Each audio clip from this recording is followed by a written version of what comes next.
Welcome back friends. कहानी शुरू होती है ताइवान से। लूसी एक यंग अमेरिकन लड़की होती है जो ताइवान में रहती है। वो एक नॉर्मल लाइफ जी रही होती है। ना कोई स्पेशल एम्बिशन, ना कोई आइडिया कि उसकी लाइफ कितनी डेंजरस डायरेक्शन लेने वाली है।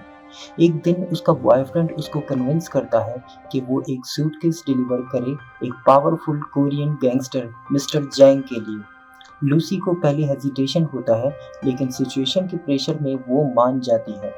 जब लूसी होटल में सूटकेस डिलीवर करने जाती है तो मिस्टर जैंग उसको फोर्स करता है कि वो वहां रुके और काम कंप्लीट होने तक स्टे करे। यहाँ सब कुछ टर्न हो जाता है। मिस्टर जैंग लूसी के स्टमक में सर्जिकली ड्रग्स इम्प्लांट कर देता है। ये ड्रग्स एक सिंथेटिक सब्सटेंस होता है जिसका नाम CPH4 होता है, जो थियोरेटिकली अनबॉर्न बेबीज के ब्रेन में डेवलपमेंट में नेचुरली प्रोड्यूस्ड होता है, लेकिन इस आर्टिफिशियल वर्जन को एक्सट्रीमली पावरफुल बनाया गया होता है।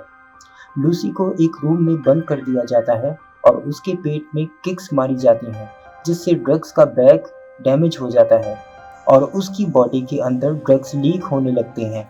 जब एक गार्ड उसको फिजिकली हार्म करता है, ये इंजरी एक्सीडेंटल ट्रिगर बन जाती है, जहां से ड्रग रिलीज होता है और लूसी के ब्लड स्ट्रीम में स्प्रेड होना स्टार्ट हो जाता है। इनिशियली लूसी को एक्सट्रीम पेन और हेलुसिनेशंस होती हैं, लेकिन धीरे धीरे उसके बॉडी और ब्रेन में ड्रास्टिक चेंजेस आने लगती हैं। उसकी फिजिकल स्ट्रेंथ ड्रामेटिकली इंक्रीज हो जाती है। वो पेन फील करना बंद कर देती है।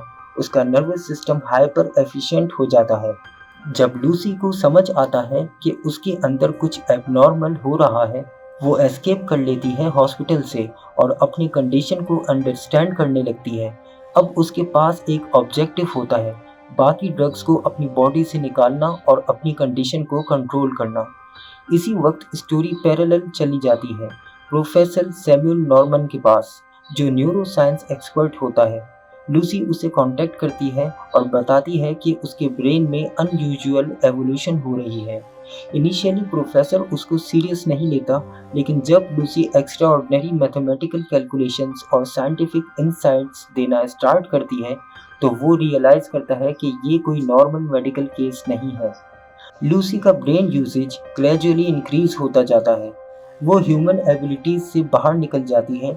लैंग्वेज लर्निंग इंस्टेंट हो जाती है। वो कुछ ही वक्त में मल्टीपल लैंग्वेजेस फ्लुएंटली बोलने लगती है। उसकी मेमोरी परफेक्ट हो जाती है।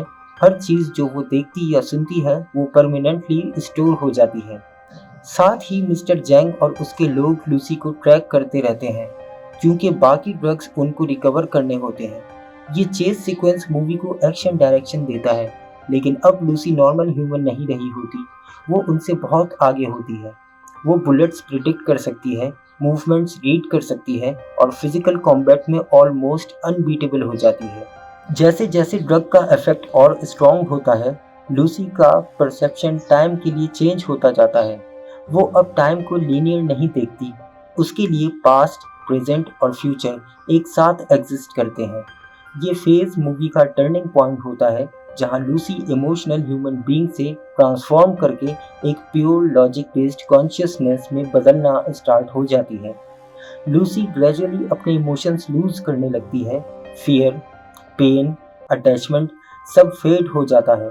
उसके पास सिर्फ एक फोकस रह जाता है, नॉलेज और एग्जिस्टेंस का अल्टीमेट अंडरस्टैंडिंग। वो प्रोफेसर नॉर्मन के लैब में जाके अपने ब्रेन एक्टिविटी को एनालाइज करने के लिए मशीन्स यूज़ करती है। उसका ब्रेन यूसेज 20%, 40%, 60% तक बढ़ जाता है और हर लेवल पे उसकी एबिलिटीज एक्सपोनेंशियल ग्रोथ करती हैं। अब लूसी मैटर को मैनिपुलेट करने लगती है।